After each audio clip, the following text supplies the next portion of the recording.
Senior सहाफ़ी और तजियाकार जावेद चौधरी के मुताबिक इमरान खान की गिरफ्तारी बुशरा बीबी के मुवक्कलात कैसे रोक रहे हैं, जानिए आज के कॉलम में।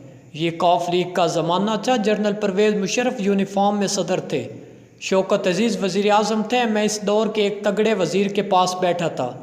चाय का कप और गपशप दोनों गर्म थी। अचानक चपड़ासी अंदर दाखिल हुआ और साहब को एक चिट पकड़ा दी। वज़ीर ने चिट देखी, कुर्सी से उठा, दौड़ का पीए के कमरे में गया। थोड़ी देर बाद नून लीग के एक साबक वज़ीर को साथ लेकर वापस आ गया। मैं भी मेहमान के एहतराम में खड़ा हो गया। वो साहब जितनी देर वज़ीर साहब के दफ्तर में रहे, वज़ीर अपनी कुर्सी पर नहीं बैठा। अपने हाथ से इन्हें चाय भी बना कर दी और फिर आखिर में इन्हें बैर गेट तक भी छोड़ आया। मैंने वज़ीर से पूछा, क्या ये आपके पुराने जानने वाले हैं? उसने हंस कर जवाब दिया, बिल्कुल नहीं, मेरी इनके साथ तीसरी मुलाकात थी। मैंने कहा, आपने इन्हें जितनी इज्जत दी, मुझे महसूस हुआ आप इनके पुराने जानने वाले हैं। वो दोबारा हंसा और बोला, मैंने ये इज्जत इसे नहीं, इसके करैक्टर को दी है। मैं इससे जेल में मिला था, मुझे इसे कौफ लीग में शामिल करने का टास्क दिया गया। मैं इससे 2 मरतबा मिला और दोनों मरतबा इसे वजारत की ऑफ़र की, मगर इस शख्स ने साफ इनकार कर दिया। इसका कहना था, क्या गारंटी है मैं कंप्रोमाइज़ करके बाहर आ जाऊं और ज़िंदा रहूं? मेरे बाद मेरे बच्चे और मेरे दोस्त मेरे बारे में क्या कहेंगे? वज़ीर साहब का कहना था, मैंने इससे कहा, इसकी क्या गारंटी है? आप फौत ना हो और वजारत को भरपूर इंजॉय करें। इसका जवाब था, मुझे अगर वजारत मिल भी जाए, मैं अपने ख़ानदान और लोगों को क्या मुँह दिखाऊँगा? ये लोग हो सकता है मेरे कंप्रोमाइज़ पर कुछ ना कहें, लेकिन मैं रोज़ाना आईना देखूंगा और आईना मुझे रोज़ पूछेगा, ये तुमने क्या किया? मैं अपने आप को क्या जवाब दूंगा? चुनाचा मेरी तरफ से माजरत। मैंने इससे कहा, आप इस इनकार के नताइज से वाकिफ़ हैं? आपको लंबी सज़ा भी हो सकती है, जायदाद भी ज़ब्त हो सकती है, आप डिस्क्वालीफाई भी हो सकते हैं। क्या आप ये नताइज भुगतने के लिए तैयार हैं? ये हंस कर बोला, मेरे भाई, ज़मीर की आवाज़ सुनने की सज़ा होती है और मैं ये सज़ा भुगतने के लिए तैयार हूँ। वज़ीर साहब खामोश हो गए। मैंने इससे पूछा, इसके बाद क्या हुआ? वो शर्मिंदा होकर बोला, मैं वज़ीर बन गया और ये जेल में रहा। ये 3 साल बाद रिहा हुआ तो इसे जेल में रखने वाले भी इसकी इज्जत कर रहे हैं और मैं खुद को इसके सामने छोटा महसूस करता हूँ और इस फीलिंग ने मुझे इसके सामने कुर्सी पर नहीं बैठने दिया। वज़ीर साहब खामोश हो गए। वो दौर ख़त्म हो गया। जनरल परवेज़ मुशर्रफ की यूनिफॉर्म उतर गई। कौफ लीग तितर बितर होगी। हुकूमत के साथ ही इस वज़ीर का सियासी कैरियर भी ख़त्म हो गया। वो मुल्क से बाहर शिफ्ट हो गया, ताहम जेल बर्दाश्त करने वाला। MNA दोबारा मुंतखब हुआ, वज़ीर बना और मुसलसल बनता रहा। मैं आज जब ये वाक़या याद करता हूँ तो मुझे बेइख्तियार PTI याद आ जाती है। ये जमात तवील अरसे बाद आवाम की जड़ों में से फूटी थी और ये आहिस्ता आहिस्ता आवाम की उमंगों का मरकज़ बन गई थी। लेकिन फिर इमरान खान भटक गए और उन्होंने अपने दरवाजे उन लोगों के लिए खोल दे जिनसे निजात के लिए आवाम ने खान साहब को अपना लीडर बनाया था। वो लोग आए, फिर PTI और दूसरी जमातों में कोई फ़र्क ना रहा। इसका नतीजा वो ही निकला जो ऐसे हालात में निकलता है।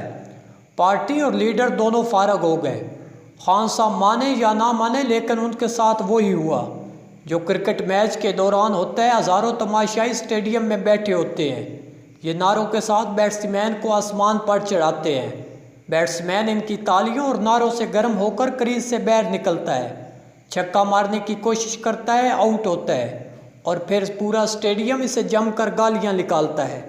खान साहब भी एक ऐसे ही बैट्समैन थे। ये क्रीज से बाहर निकलते रहे, छक्के मारते रहे, तमाशाई तालियां बजाते रहे। आखिर में ये मुकम्मल तौर पर फारग हो गए। अब तमाशाई घर पर बैठकर इन्हें बेवकूफ़ी के ताने दे रहे हैं। ये एक पहलू है। अब आप दूसरा पहलू मुलाहिज़ा किए। खान साहब किन लोगों के साथ मिलकर रियासत मदीना बनाना चाहते थे? क्या रियासत मदीना इस आमिर कियानी, इमरान इस्माइल, अली जैदी, फवाद चौधरी, परवेज़ खटक, फ़याज़ुल हसन चौहान, जमशेद चीमा, मलैका बुखारी, असद उमर, श्री मिज़ारी, उस्मान बुज़दार और महमूद ख़ान ने बनानी थी, जो जेलों और मुकदमों का एक हफ़्ता भी बर्दाश्त नहीं कर सके? ये जेल से निकले, प्रेस कॉन्फ्रेंस की और इस्तेकाम पाकिस्तान पार्टी में शामिल हो गए, या फिर उन्होंने परवेज़ खटक की पाकिस्तान तहरीक इंसाफ पार्लियामेंटेरियन ज्वाइन कर ली। या फिर तहरीक इंसाफ और खान साहब से ऐलान लाताल्लुकी कर दिया। ये वो लोग थे जो रियासत मदीना भी तख्लीक कर रहे थे और फटे पुराने पाकिस्तान को नया पाकिस्तान भी बना रहे थे। ये लोग खान साहब की वो इनकलाबी टीम थे जिसने ग़ुलामी की जंजीरें तोड़नी थी, जिसने अक़वाम आलम में मुल्क का सर फ़ख्र से बुलंद करना था। ये लोग सियासत का असल करैक्टर है। आप इसके मुकाबले में PTI का पाकिस्तान पीपल्स पार्टी, नून लीग और JUI से तकाबुल करके देख लें। हम साफ ही इन पार्टियों को क्या क्या नहीं कहते रहे, इनके साथ रियासत, मीडिया और हुकूमत ने क्या नहीं किया, मगर इन लोगों को जेलें तोड़ सकी और ना इस सज़ाएँ, ना प्रोपेगंडा। नवाज शरीफ के घर के सामने आज भी आवाज़ें लगाई जाती है। इनकी फैमिली को शॉपिंग के दौरान बुरा भला कहा जाता है, मगर ये लोग इसके बावजूद ज़मीन से जुड़कर खड़े हैं, जबकि PTI के महमूद गज़नवी मैदान में लेट कर नारे लगा रहे हैं। ये सलाहुद्दीन अयूबी ज़मीन पर बैठकर अपने लीडर के ख़िलाफ़ तकरीरें कर रहे हैं, और मजाल है जो इन्हें इस पर ज़रा भी शर्मिंदगी हो। ये लोग इस मामले में अकेले नहीं, हम इज्तिमाई तौर पर ऐसे ही हैं, तोता चश्म, ज़मीर से फारग और अपनी नाक और जेब तक महदूद लोग। हम सब इस मुल्क का इज्तिमाई चेहरा हैं। मैं खान साहब का सबसे बड़ा मुखालफ समझा जाता हूँ। मैंने 2014 में सबसे पहले PTI के गाली स्क्वाड से गालियाँ खाना शुरू की थी और आज तक खा रहा हूँ, मगर इसके बावजूद मुझे आज खान साहब से हमदर्दी हो रही है। ये बेचारा मुगालते में मारा गया।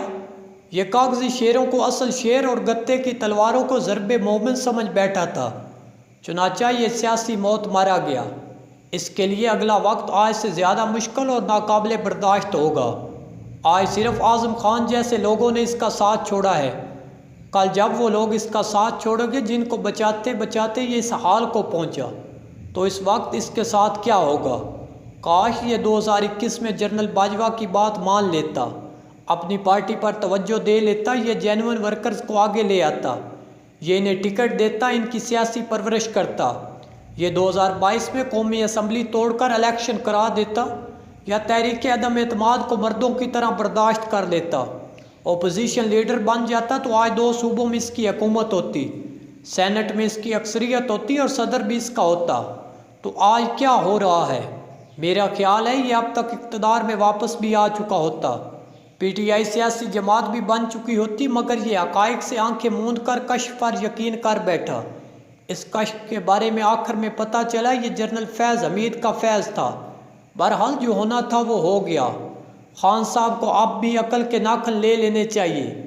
ये जेल से बचने की बजाय मर्दों की तरह इसका मुकाबला करे और उन लोगों की इज्जत करे जो इस आलम में भी इसका साथ नहीं छोड़ रहे। ये अली मोहम्मद खान, शहरयार अफरीदी, उमर अयूब, हमाद अज़हर, आतिफ खान, मुराद सईद, असद कैसर, सदाकत अब्बासी, उस्मान डार और आज़म सवाती की इज्जत करे। ये वाकई शानदार लोग हैं, मैन ऑफ प्रिंसिपल्स हैं। ये शायद इसीलिए इक़्तिदार के ज़माने में खान साहब से दूर थे, और वो लोग इसके कान और आंखें बने रहे जिनकी जेब में ज़मीर तक नहीं था। चुनाचा आप आज नतीजा देख लें। खान साहब के लिए आज भी एक लाइफ लाइन बाकी है, और वो है अवाम। ये अगर जेल चला जाए, मुश्किल वक्त काट ले, तो ये ज़्यादा फोर्स के साथ वापस आएगा। ये शायद ये कर भी गुजरे, मगर बुशरा बीबी के मुवक्किलात इजाज़त नहीं दे रहे।